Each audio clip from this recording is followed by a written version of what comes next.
بسم اللہ الرحمن الرحیم۔ السلام علیکم ورحمۃ اللہ وبرکاتہ۔ دوستو، آج کی کہانی ایک قدیم اور خوشحال سلطنت کی ہے جس پر ایک عادل اور نیک بادشاہ سلطان زین العابدین حکمرانی کرتا ہے۔ سلطان زین العابدین ایک عادل بادشاہ کے طور پر جانا جاتا ہے جو اپنے عوام کی فلاح و بہبود کے لیے ہمیشہ سرگرم رہتا ہے۔ بادشاہ کی ایک خوبصورت اور نیک مزاج بیٹی شہزادی ماہ رخ بھی ہے جس کی خوبصورتی اور رحم دلی پورے ملک میں مشہور ہے، اور ایک غریب آدمی جس کا دل ایک شہزادی پر آ جاتا ہے اور شہزادی کے لیے وہ مجبور ہو جاتا ہے اور اس کے ساتھ بادشاہ کا برتاؤ۔ اس کے اندر ایک بادشاہ کا وزیر ظفر خان جو کہ ایک ہوشیار اور چالاک انسان ہے، بادشاہ کے قریب ہے اور ہمیشہ اپنے مفاد کے لیے سازشیں کرتا ہے۔ کہانی کا آغاز ایک غریب کسان کمال سے ہوتا ہے جو اپنے گاؤں میں سادگی اور محنت کے ساتھ زندگی بسر کر رہا ہے۔ کمال ایک نیک دل انسان ہے جس کا دل محبت اور انصاف سے بھرا ہوا ہے، لیکن غربت اور مشکلات نے اس کی زندگی کو مشکل بنا دیا ہے۔ ایک رات کمال کو خواب میں ایک فرشتہ نظر آتا ہے جو اسے بتاتا ہے کہ اگر وہ خالص دل سے دعا کرے گا تو اللہ اس کی دعا کو قبول کرے گا اور اس کی مشکلات کو حل کرے گا۔ کمال دن رات دعا کرتا ہے اور اللہ سے مدد کی امید رکھتا ہے۔ وہ ایک دن خواب دیکھتا ہے کہ وہ ایک دن بادشاہ کے دربار میں جائے گا اور بادشاہ کے سامنے اپنی مشکلات بیان کرے گا، اور وہاں جا کر وہ اس حال سے اچھے حال میں آ جائے گا اور اس کے حال جو ہیں وہ خوشحال ہو جائیں گے، وہ سرسبز و تر و تازہ ہو جائے گا، اس کے حالات بن جائیں گے۔ ایک دن شہزادی ماہ رخ اپنے محل کے باغ میں چہل قدمی کر رہی ہوتی ہے۔ باغ میں رنگ برنگے پھول کھلے ہوتے ہیں اور پرندوں کی چہچہاٹ ماحول کو خوشگوار بنا رہی ہوتی ہے۔ اسی دوران شہزادی کی نظر محل کے قریب کھڑے کمال پر پڑتی ہے جو اپنی غریبی اور مشکلات کی وجہ سے بہت پریشان نظر آتا ہے، اور پریشانی کے آثار اس کے چہرے سے ٹپک رہے ہوتے ہیں۔ شہزادی ماہ رخ کمال کی حالت دیکھ کر اسے اپنے پاس بلا لیتی ہے۔ کمال جو کہ شہزادی کو دیکھ کر حیران ہوتا ہے، اپنی مشکلات اور زندگی کی تلخیوں کے بارے میں اسے بتاتا ہے۔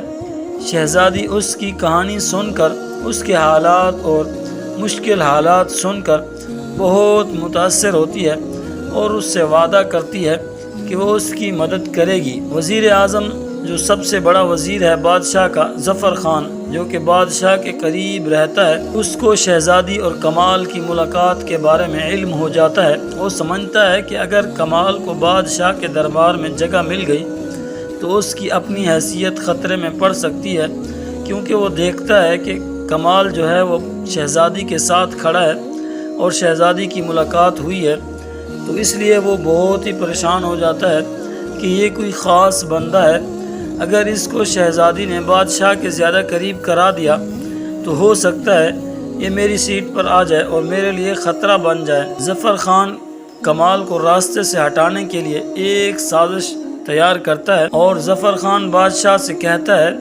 کہ کمال دراصل ایک خطرناک بغاوت کی سازش کر رہا ہے اور اسے فوری طور پر گرفتار کر کے سزا دی جائے۔ بادشاہ جو کہ وزیر پر بھروسہ کرتا ہے، کمال کو گرفتار کرنے کا حکم دے دیتا ہے، اور وزیر کی باتوں پر وہ بھروسہ کر لیتا ہے کہ شاید ایسا ہو سکتا ہے، لیکن کمال تو ایسا بالکل نہیں تھا۔ کمال کو بادشاہ کے دربار میں جب پیش کیا جاتا ہے، بادشاہ اس سے سوال کرتا ہے اور کمال اپنی سچائی اور نیک نیتی سے بادشاہ کو متاثر کرتا ہے۔ کمال بتاتا ہے کہ اس کا واحد مقصد اپنی مشکلات سے نجات حاصل کرنا تھا اور وہ کبھی بھی بادشاہ کے خلاف کوئی سازش نہیں کر سکتا۔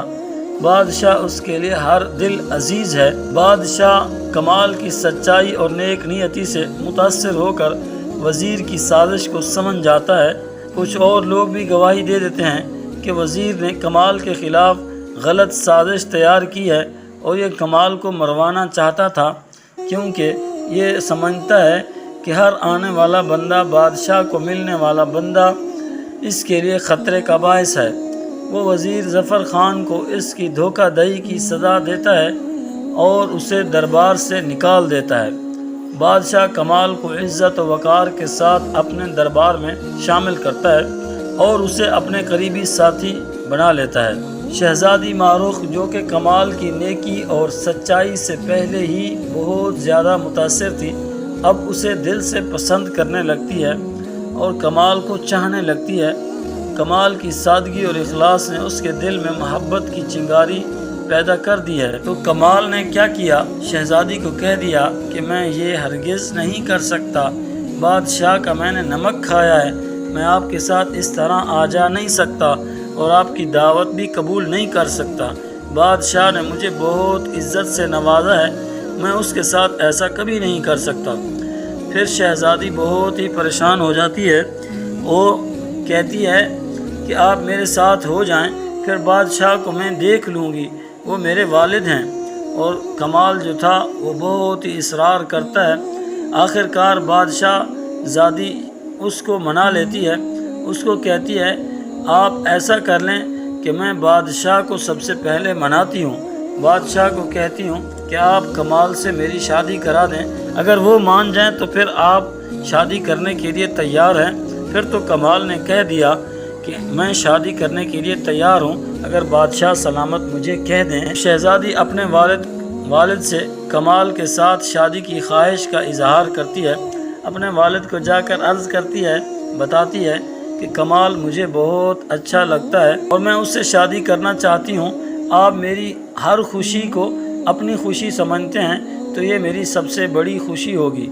بادشاہ جو کہ اپنی بیٹی کی خوشیوں کا بہت خیال رکھتا تھا، کمال سے چلا جاتا ہے، بات کرتا ہے اور اسے عزت و وقار کے ساتھ اپنی بیٹی کے ساتھ شادی کی پیشکش کرتا ہے۔ کمال جو کہ اس بات سے حیران اور خوش ہوتا ہے اور اس بات کو پہلے سمجھ چکا ہوتا ہے، شہزادی سے شادی کے لیے راضی ہو جاتا ہے۔ شادی کے بعد کمال اور شہزادی ماروخ ایک خوشحال زندگی گزارنے لگتے ہیں۔ کمال بادشاہ کے دربار میں ایک نیک دل وزیر کے طور پر شامل ہو جاتا ہے اور ملک کی فلاح و بہبود کے لیے کام کرتا ہے۔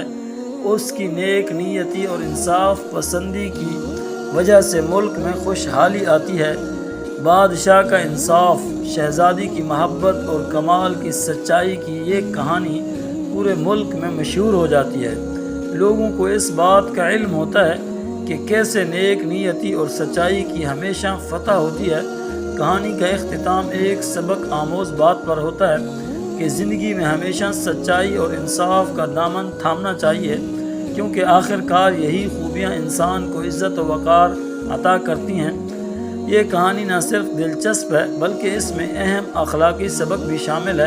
امید ہے کہ تمام دوستوں کو یہ ویڈیو پسند آئی ہوگی۔ جن دوستوں کو ویڈیو پسند آئی ہے ان سے گزارش ہے چینل کو سبسکرائب کر دیں، ویڈیو کو لائک کر دیں۔ انشاءاللہ نیکسٹ ویڈیو میں ملیں گے۔ اللہ تعالیٰ سے دعا ہے کہ ہمارے دیکھنے والے سننے والے جہاں رہیں خوش رہیں، اللہ تعالیٰ ان کو اپنے حفظ و امان میں رکھے۔